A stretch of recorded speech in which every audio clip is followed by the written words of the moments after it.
안녕하세요. 오늘 저희가 함께 좀 깊이 파고 들어볼 이야기는요.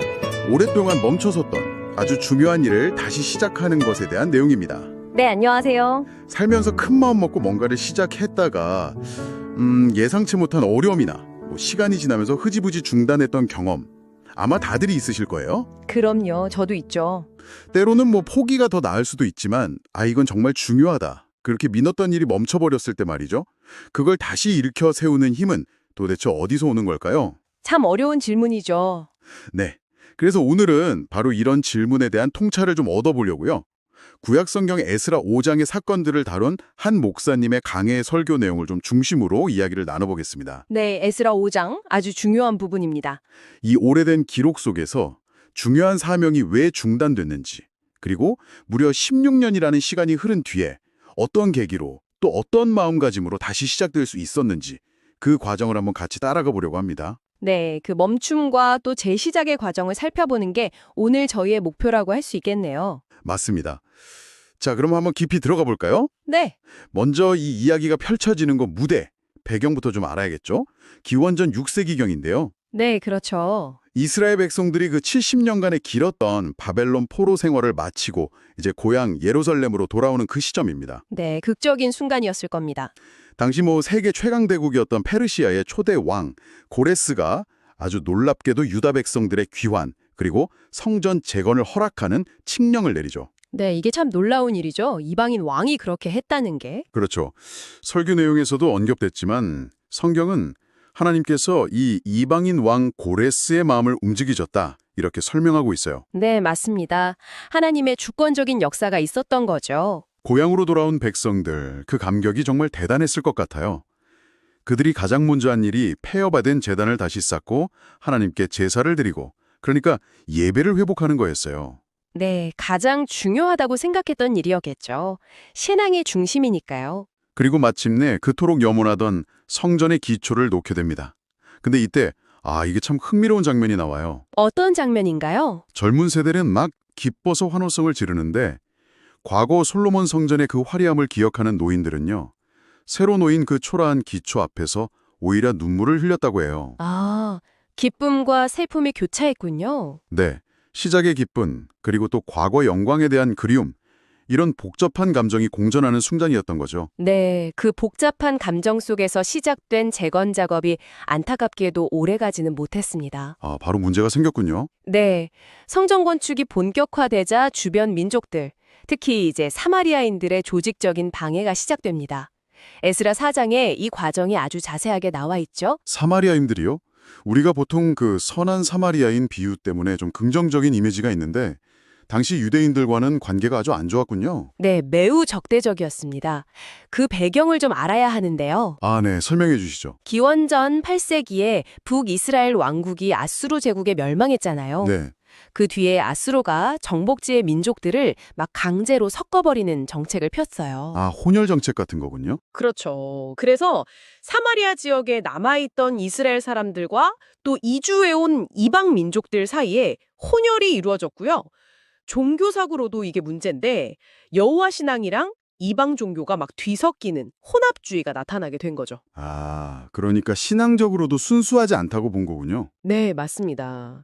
바벨론 포로 생활 마치고 돌아와서 신앙의 순수성을 굉장히 강조했던 유대인들 입장에서는 이 사마리아인들이 혈통적으로나 종교적으로나 순수하지 못하다 이렇게 여겼던 겁니다. 그렇군요. 관계가 좋을 수가 없었겠네요. 그래서 처음에는 이 사마리아인들이 유다 백성들에게 와서 우리도 당신들처럼 하나님 섬기니까 성전 같이 짓자 이렇게 제안을 해요. 처음엔 같이 하자고 했군요. 네. 근데 유다 지도부, 특히 수룹바벨이나 예수와 같은 리더들이 신앙적 순수성을 이유로 이걸 단호하게 거절합니다. 그 마음은 이해가 되지만 결과적으로는 안 좋았겠네요. 그렇죠.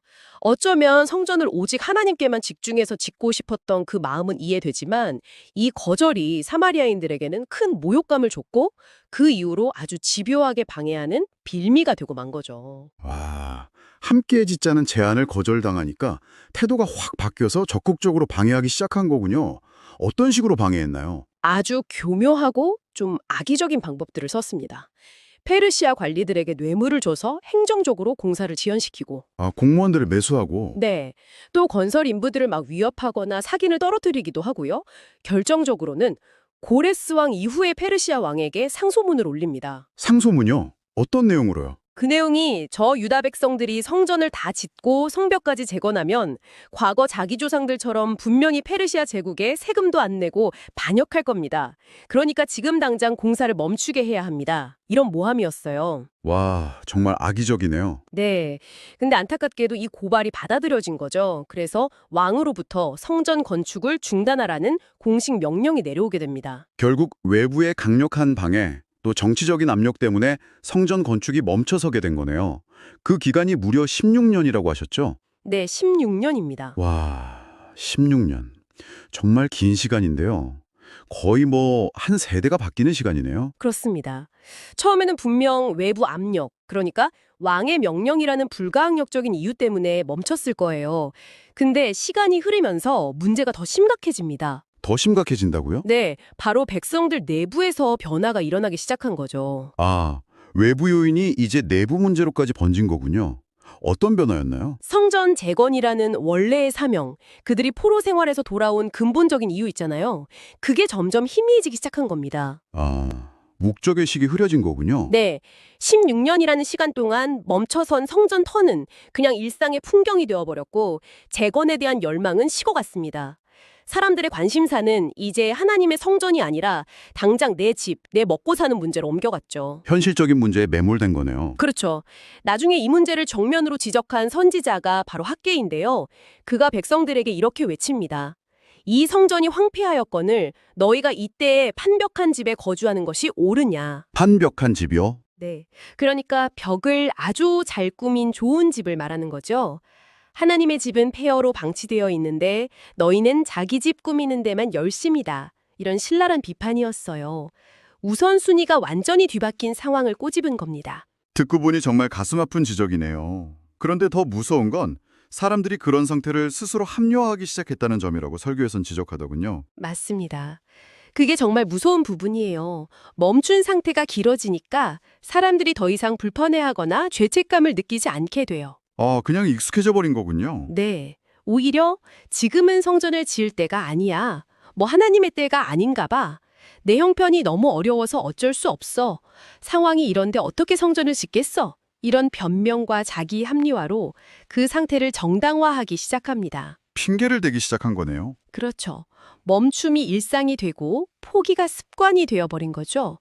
처음에 열정은 사라지고 사명감은 무뎌지고 그냥 현실에 안주하는 게 더 편안하게 느껴지는 뭐랄까 영적인 침체 상태에 빠진 겁니다. 정말 공감이 가네요. 우리 삶에서도 처음엔 어쩔 수 없이 멈췄던 일이 시간이 지나면서 그냥 그렇게 사는 게 당연하게 느껴지고 다시 시작할 엄두를 못 내는 경우가 많잖아요. 맞아요. 많죠. 자, 그럼 이렇게 외부의 방해는 여전하고 내부적으로는 동력마저 완전히 상실한 것 같았던 16년의 멈춤 뒤에 어떻게 기적 같은 재기가 가능했을까요? 여기가 정말 흥미로운 지점인데요. Okay, let's unpack this a bit. 네, 바로 이 절망적인 상황에서 하나님의 직접적인 개입이 시작됩니다. 오늘 저희가 주목하는 에스라 5장 1절을 보면요. 네, 1절이요? 선지자들 곧 선지자 학개와 이또의 손자 스가랴가 이스라엘의 하나님의 이름으로 유다와 예루살렘에 거주하는 유다 사람들에게 예언하였더니 이렇게 기록되어 있습니다. 아, 선지자들이 등장하는군요. 학개와 스가랴. 네, 하나님께서 학개와 스가랴 이 두 명의 선지자를 보내셔서 침체된 백성들에게 다시 하나님의 이름으로 말씀을 선포하게 하신 겁니다. 16년 만에 다시 들려온 하나님의 말씀이었군요. 그 말씀의 내용이 구체적으로 어땠길래 사람들을 움직일 수 있었을까요? 특히 학개 선지자의 메시지는 굉장히 직설적이고 강력했습니다. 그는 너희는 자기의 행위를 살피했지니라 이렇게 외치면서 백성들이 하나님의 성전을 방치하고 자기들의 삶에만 몰두하는 게 얼마나 잘못된 건지 깨닫게 했죠.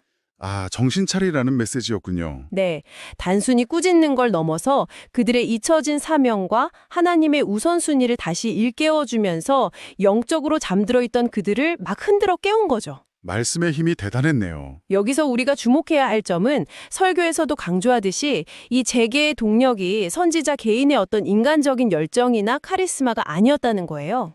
아, 선지자 자체보다는 메시지요. 네, 물론 그들도 열정적으로 외쳤겠지만 결정적인 힘은 그들이 전한 하나님의 말씀 그 자체에 있었습니다. 그 말씀이 16년간 굳어있던 백성들의 마음을 움직이고 영혼을 소생시키는 능력이 있었던 거죠. 그 결과 총독 스룹바벨과 대제사장 예수아를 포함한 지도자들과 백성들이 이 말씀에 즉각적으로 반응해서 다시 일어나 성전 건축을 재개하게 됩니다. 에스라 5장 2절이 바로 그 감격적인 순간에 보여줍니다. 와, 정말 대단하네요.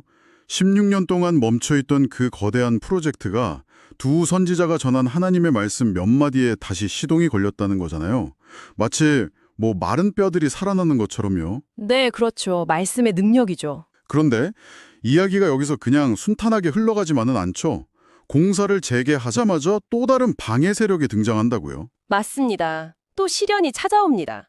이번에는 그 지역, 그러니까 유프라테스강 서쪽 전체를 관할하는 페르시아 제국의 총독 다트네와 그의 동료 관리들이 현장에 나타납니다. 총독이 직접 나섰군요. 네, 그리고는 공사를 진행하는 유다 지도자들에게 아주 엄중하게 묻죠. 누가 너희에게 명령하여 이 성전을 건축하고 이 성곽을 마치게 하였느냐? 아, 이거 단순한 질문이 아니네요. 그렇죠. 공사의 합법성 그리고 권한의 출처를 따져 묻는 잠재적으로는 매우 위협적인 신문이었습니다. 총독이라면 당시 그 지역에서 정말 막강한 권력을 가진 인물이었을 텐데요. 마음만 먹으면 그냥 바로 공사를 중단시킬 수도 있었을 것 같은데요. 네, 맞습니다. 다트네는 페르시아 황제의 대리인이었기 때문에 절대적인 권한을 가지고 있었어요. 그가 보기에 이 공사가 좀 의심스럽거나 불법적이다 이렇게 판단했다면 그 자리에서 즉시 중단시키고 관련자들을 처벌할 수도 있었죠. 그런데요. 그런데 놀랍게도 다트네는 그렇게 하지 않습니다. 왜 그랬을까요? 뭔가 특별한 이유라도 있었나요? 그 이유를 성경은 아주 간결하면서도 의미심장하게 설명합니다. 에스라 5장 5절인데요. 네, 5절. 하나님이 유다 장로들을 돌보셨으므로 그들이 능히 공사를 막지 못하고 이 일을 다리오 왕에게 아뢰고 그 답장이 오기를 기다렸더라. 아, 하나님이 돌보셨으므로 이 구절이 핵심이군요. 네, 설교 내용에 따르면 이 돌보셨다는 히브리어 표현이 단순히 그냥 지켜보셨다는 수동적인 의미를 넘어선다고 해요. 어떤 의미죠? 오히려 하나님의 눈이 그들 위에 머물러 있었다는 뜻으로 마치 어미새가 둥지의 새끼들을 지키듯이 하나님께서 적극적으로 그들을 주시하고 보호하고 개입하고 계셨다는 그런 뉘앙스를 강하게 풍긴다는 거죠. 아, 그냥 운이 좋았다거나 총독이 관대해서가 아니라 보이지 않는 하나님의 적극적인 보호하심, 개입하심이 있었다는 거군요. 마치 엄마가 아기를 계속 지켜보듯이요. 바로 그 하나님의 돌보심, 그분의 보이지 않는 손길이 다튼의 총독의 마음과 판단에 영향을 미쳤다고 해석할 수 있습니다. 그래서 바로 중단시키지 않았군요. 네. 그래서 그는 즉각적인 공사 중단이라는 강압적인 조치 대신에 일단 유다 지도자들의 주장을 들어보고 아마 그들은 처음 고레스 왕의 칙령에 따라 합법적으로 시작된 공사라고 설명을 했겠죠.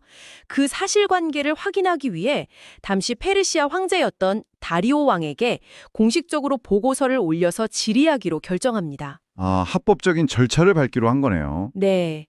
여기서 또 흥미로운 점은 하나님께서 때로는 어떤 초자연적인 기적이 아니라 이렇게 지극히 평범하고 상식적인 방식, 심지어 관료적인 행정 절차를 통해서도 당신의 백성을 보호하고 뜻을 이루어 가신다는 사실입니다. 하나님의 일하시는 방식이 참 다양하다는 걸 보여주네요.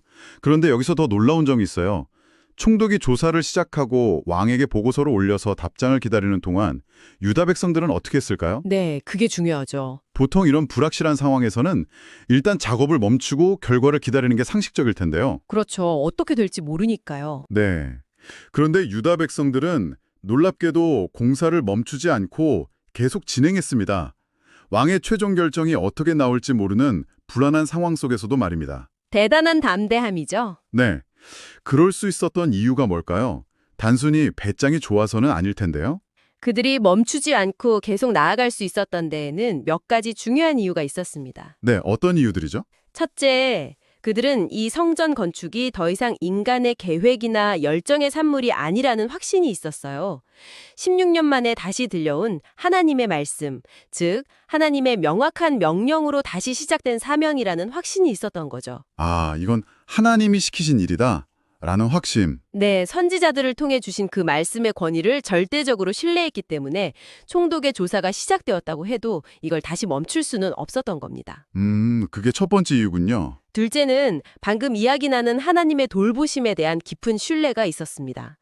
하나님의 눈이 우리 위에 머물러 계시다는 믿음, 즉 하나님께서 우리를 지켜보고 보호하고 계시다는 그 확신이 있었기 때문에 총독의 위협적인 조사 앞에서도 두려움에 압도당하지 않고 묵묵히 자신들의 일을 계속할 수 있었던 겁니다. 말씀에 대한 확신, 그리고 돌보심에 대한 신뢰. 이 두 가지가 그들을 움직인 핵심 동력이었군요. 그렇습니다. 거기에 더해서 셋째로는 나름의 법적인 근거에 대한 믿음도 있었어요. 아, 법적 근거요? 네, 비록 중간에 방해로 중단되긴 했지만 이 성전 건축은 분명히 페르시아 제국의 창시자인 고레스 왕의 공식적인 칙령에 의해서 시작된 합법적인 프로젝트였잖아요. 네, 맞아요. 처음 시작은 그랬죠. 따라서 지금의 다리오 왕이 제대로 조사를 한다면 창고 어딘가에서 고레스 왕의 조서가 발견될 것이고 그러면 자신들의 건축 행위가 정당하다는 것이 증명될 것이라는 합리적인 기대와 확신도 있었던 거죠. 결국은 밝혀질 거라는 믿음이 있었군요. 네. 그래서 그들은 왕의 최종 허락이 떨어지기 전임에도 불구하고 불안해하면서 기다리는 대신에 믿음으로 계속해서 벽돌을 쌓아오를 수 있었습니다. 와, 16년의 멈춤 뒤에도 포기하지 않고 심지어 새로운 방해와 불확실성 속에서도 믿음으로 계속 나아갔다는 점이 정말 인상적이네요. 그렇죠. 대단한 믿음이죠. 이 오래된 이야기가 오늘 혹시 오랫동안 멈춰둔 무언가를 다시 시작하기를 망설이는 우리에게 시사하는 바가 참 클 것 같습니다. 어떤 점들을 특히 주목해 볼 수 있을까요? So what's the takeaway here? 네, 오늘 살펴본 에스라 5장의 이야기와 또 설교 내용을 통해서 오랫동안 멈춰있던 중요한 일을 다시 시작하기 위한 몇 가지 핵심적인 원리들을 발견할 수 있습니다. 네, 정리해 주시면 좋겠네요. 첫 번째는 초심 혹은 핵심 가치의 재정화입니다. 초심의 재점화요. 네, 16년 동안이나 멈춰있던 성전 건축을 다시 움직이게 한 결정적인 계기가 선지자들이 전한 하나님의 말씀이었잖아요. 네, 그렇죠. 이건 우리에게 어떤 일을 처음 시작했을 때 가졌던 그 순수한 동기, 우리를 이끌었던 근본적인 가치나 비전을 다시 떠올리는 게 얼마나 중요한지를 말해줍니다. 왜 시작했는지를 다시 기억하는 것. 그렇죠. 시간이 흐르면서 우리가 스스로 만들어낸 수많은 변명과 합리화, 지금은 때가 아니야, 내 형편이, 이런 것들을 넘어설 수 있는 힘은 바로 이 처음의 목적, 그 핵심 가치를 다시 붙잡는 데서 나온다는 겁니다. 당신을 다시 일으켜 세울 그 말씀, 그 초심은 무엇인지 한번 돌아볼 필요가 있겠죠. 맞아요.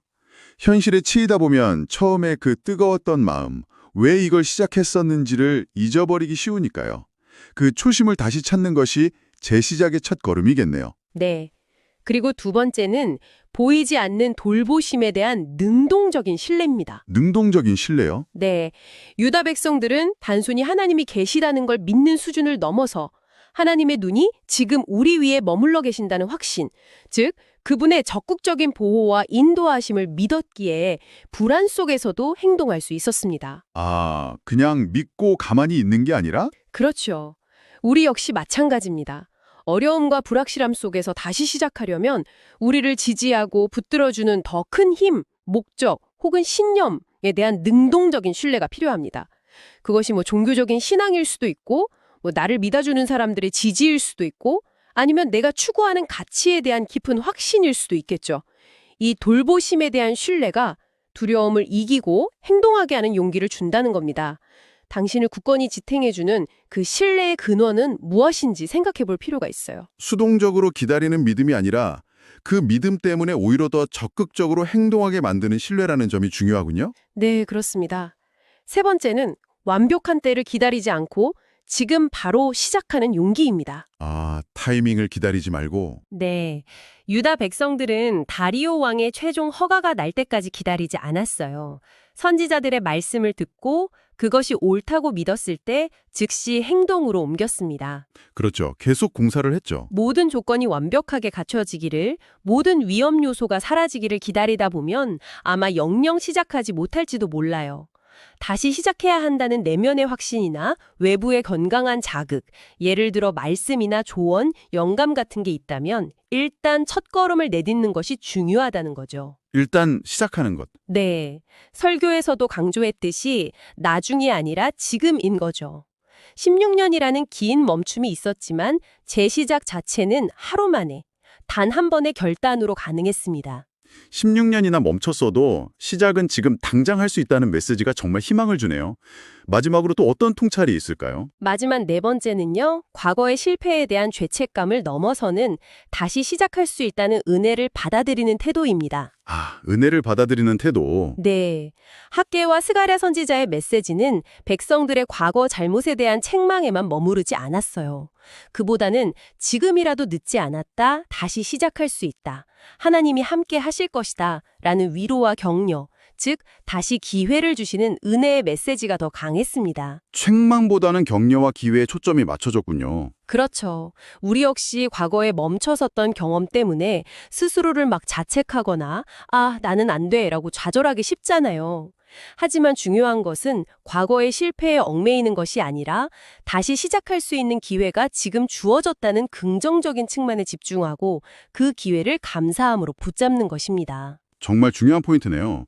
과거의 실수나 멈춤 때문에 현재의 가능성마저 닫아버리지 말라는 거군요. 네, 맞습니다. 오늘 에스라 5장의 이야기를 통해 아무리 오랫동안 멈춰 있었던 중요한 일이라도 처음에 순수한 목적과 가치를 다시금 되새기고 우리를 지켜보고 지지하는 보이지 않는 돌보심에 대한 능동적인 신뢰를 가질 때, 그리고 완벽하지 않더라도 지금 용기를 내어 시작할 때 다시 길이 열릴 수 있다는 것을 보았습니다. 네, 정말 그렇죠. 외부의 방해나 불확실한 상황 속에서도 그 믿음과 용기로 묵묵히 나아가는 것, 그것이 어쩌면 오늘 우리에게 가장 필요한 자세일지도 모르겠습니다. 네, 마지막으로 이 이야기를 듣고 계신 당신에게 잠시 생각해 볼 질문을 하나 드리고 싶습니다. 네, 어떤 질문인가요? 당신의 삶에서 오랫동안 공사가 중단된 채 방치되어 있는 영역은 구체적으로 어디인가요? 어쩌면 잊고 지냈을 수도 있는 당신에게 정말 소중한 목표나 가치는 무엇입니까? 아, 각자 돌아볼 질문이네요. 네. 그리고 그 일을 다시 시작하기 위해 당신의 영혼을 흔들어 깨우고 다시 동기를 부여할 선지자의 메시지, 즉 당신만의 초심은 무엇일까요? 더 나아가서 그 재시작의 과정에서 마주하게 될지도 모르는 불확실함과 어려움 속에서도 당신을 돌보시는 하나님의 눈과 같이 굳건히 지탱해줄 당신만의 믿음과 신뢰의 근원은 무엇인지 한번 깊이 성찰해 보시면 좋겠습니다. 네. 오늘 나눈 이야기가 어쩌면 오랫동안 멈춰선 당신의 소중한 무언가를 다시 시작하는 작은 용기와 계기가 되기를 진심으로 바랍니다.